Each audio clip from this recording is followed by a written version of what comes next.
Welcome to Range Rover's Design and Engineering Centre. My name's Johnny Smith and I'm going behind the scenes to meet some of the designers and engineers responsible for creating Range Rover's all-new, amazing Evoque. We'll be finding out just what it takes to turn an awesome concept vehicle into an awesome real vehicle. And where better to start than at the beginning, the design and prototype build.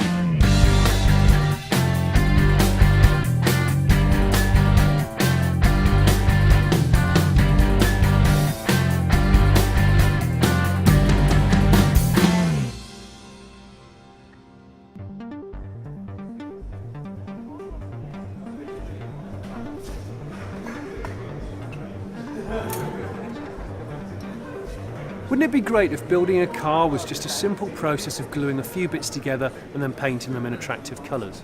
Unfortunately, it's a little bit more complicated than that. I'm reliably informed that you need the following: product strategy letters of authority, concept design investigations, see-through vision properties, program start milestones, virtual clinics, full-sized interior clay models, full-sized exterior clay models, go for one event, stop play. And all that has to happen before you can even start to think about the cubing reference models and the CDRMs, customer design reference models. To tell me more about what all that means, I went to have a chat with Mr. Jerry McGovern. Jerry is Range Rover's design director and the mastermind behind the design of the new Evoque. The first thing I wanted to know was why he felt that the world needed a smaller Range Rover. It is the smallest, lightest Range Rover. Clearly that talks to a world that's far more conscious of sustainability. Now, we're not saying all our vehicles now are suddenly going to shrink.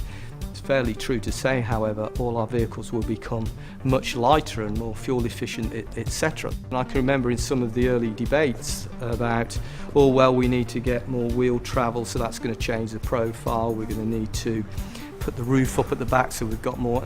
No, we've got to engineer it in a way that allows us to create this exciting, dramatic, totally unique shape.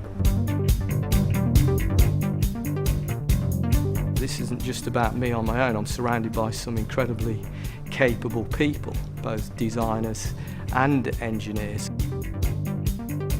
Things like this very dramatic falling roof and this very distinctive rising beltline, the waistline, is something we've never seen before. It talks to a sort of coupe-like vehicle, but it's still unmistakably a Range Rover.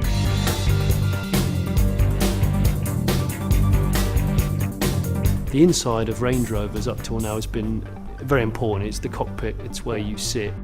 Is this going to be very similar? It's going to have the DNA of the bigger brothers. This isn't supposed to be meant as an entry-level vehicle. This is somebody who wants Range Rover, who wants the qualities that are intrinsic to Range Rover, but they want it on a smaller scale. It's going to have premium levels of quality that we probably wouldn't have seen in any vehicle of this size before. I personally have a high confidence level that this is going to hit the sweet spot.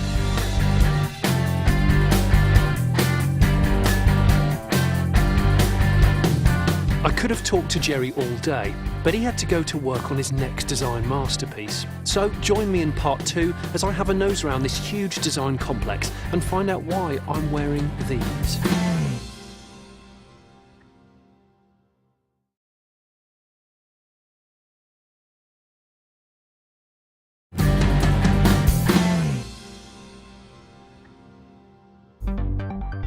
Talking to Jerry and meeting his team has given me a real insight into the design process.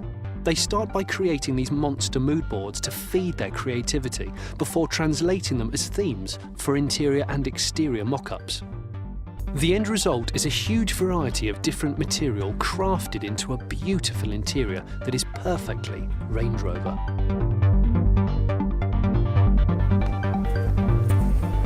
So, when everyone's happy with the overall theme, the designers team up with the engineers to do battle in a virtual world of vehicle testing. Life-size 3D virtual models are created and displayed on massive screens in this top-secret, highly sophisticated area known as the cave. Here the engineers and designers interact with the model, moving all around the vehicle, even opening virtual doors and windows as they carry out various calculations and simulations to give a precise picture of how they expect the vehicle to perform. But you know what? There's only so much you can do with virtual testing. At some point, before the car goes on sale, you have to make sure that all of those independent calculations work in the real world. And for that, you need to build a real car.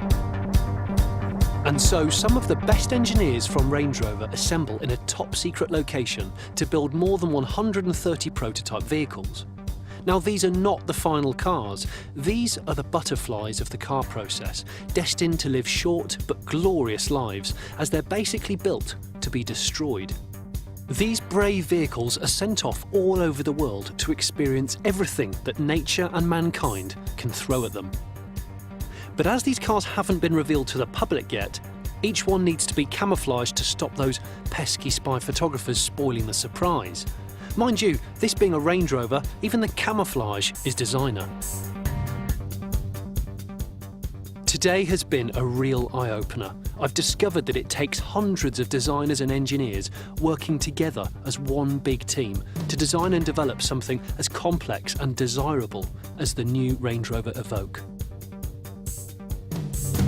There's no question that designing a car today, a desirable one at that, is met with a barrage of constraints. This is Range Rover's largest ever leap, yet smallest ever package, and one that's truly 21st century. If you thought you'd never buy a Range Rover, the Evoque is all out to change that.